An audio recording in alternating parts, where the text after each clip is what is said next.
Ang lakas ng lineup ng Meralco sa EASL pero nabastos yata ng isang bench warmer si Brownlee. Tara kwentuhan! Nilabas na ng East Asia Super League ang mga lineups ng mga bigating ASEAN teams na sasabak. At sa Group B ay mas say ang lakas ng Meralco Bolts mga idol.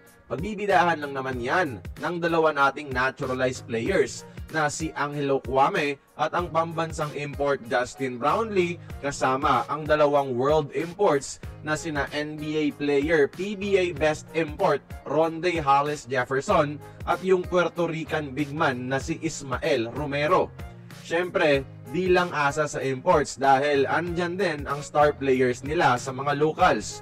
Pangungunahan ni Chris Newsome, Raymond Almasan, CJ Cancino, Bong Quinto at ni Aaron Black mga idol.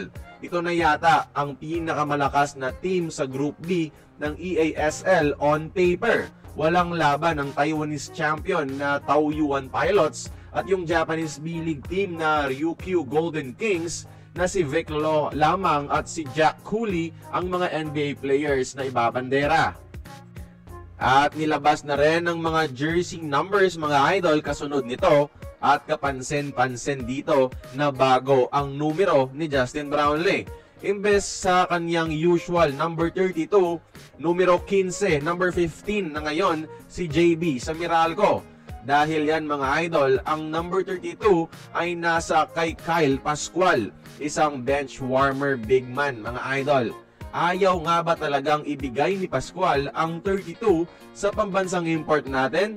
Ayaw bang ibigay ng isang bangko ang jersey number na sumikat at nakilala dahil sa buwis-buhay na paglaban ng may suot nito para sa Gilas Pilipinas? Anong tingin nyo mga idol? Bakit hindi binigay ni Kyle Pascual? O kaya dahil sa EASL lang naman maglalaro si Brownlee sa Meralco?